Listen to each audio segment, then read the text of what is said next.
the Tour of Georgia is a big race, one of the bigger races that we do. So to be a part of everything, you know, it's an international race, so it's a lot of fun. I mean, it's a lot of pain as well, but the crowds make it worthwhile a lot of the times.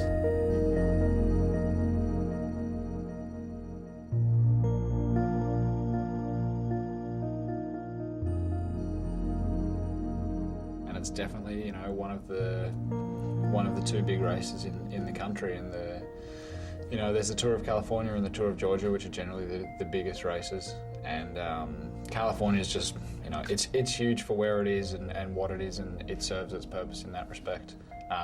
And Georgia I always found to be, you know, just great people and beautiful countryside. And you know, this is the second time it's actually come down to Savannah. I think it was here 5 years ago or something.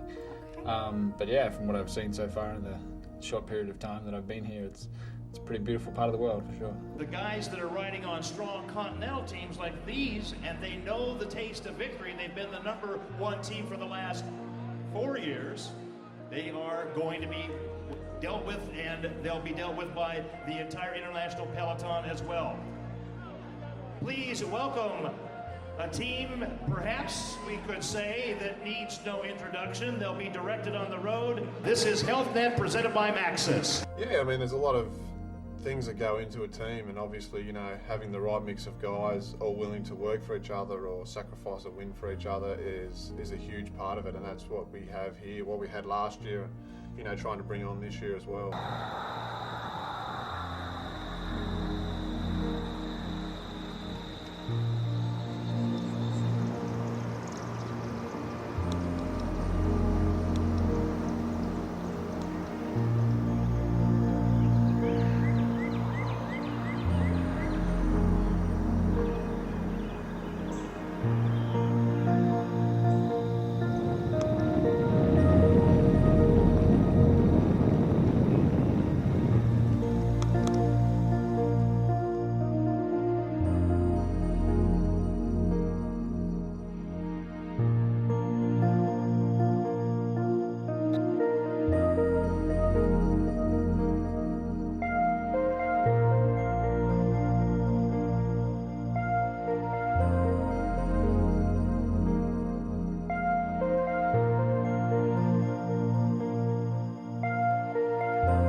Sleep as much as I can, eat a lot in the morning. That's about it. Besides the training, and you try to rest up and eat right, just little detail. If it's 3 hours before the race that I'm eating, I'll try and get about 800 to 1,000 calories, some eggs, some pasta, maybe cereal.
you can prepare yourself totally for one race, and one thing can go wrong and it changes.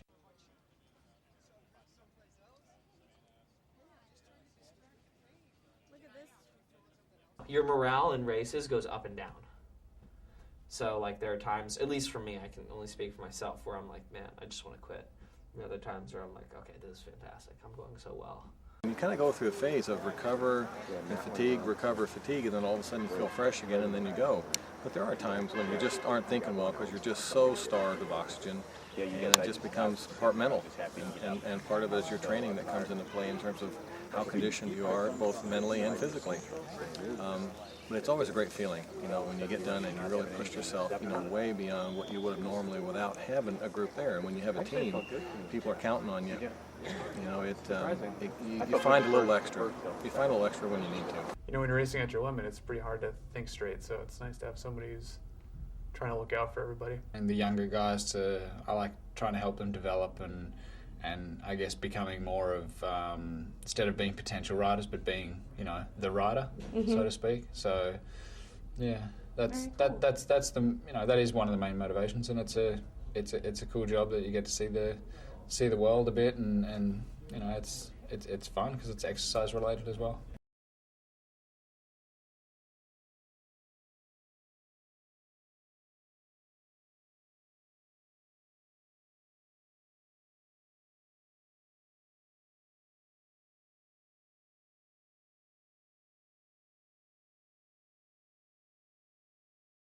I think what makes us such a great team is we spend a lot of time kind of putting the racing and the stress aside, and we really bond as a team really well. And then you carry that into racing, and then if you're all buddies, you're going to look out for each other. And that's definitely a part of the success. And that's what I've seen maybe as my first year here, stepping in from an amateur team where you don't find that as much, and you step into a team like this, and everybody's really bonds well together. No, I think like the mental aspect is the biggest thing of this sport. I mean, honestly, you can train your body so well, and everyone here is gifted, but you have to be mentally really, really strong. You have to have a strong constitution and really believe in yourself and really have a lot of confidence that you can make it, and even through the tough times, that you're just going to keep going, because otherwise it's so easy to give up. That's all I do is I ride my bike, I sleep, and I eat. This is my life. I don't do anything else. I really don't have any other outside interests, outside activities. I try, but it doesn't really work. This is all I think about, all I do. It's a great way to travel, and if it's, for anybody can do it, that's the beauty. You can take a bike anywhere and ride around and kind of see countries from a different perspective. But yeah, from what I've seen so far in the short period of time that I've been here, it's a pretty beautiful part of the world for sure. I'd like to think that people that are following cycling and watching, maybe it's friends or family, whoever, that I'm still inspiring somebody out there.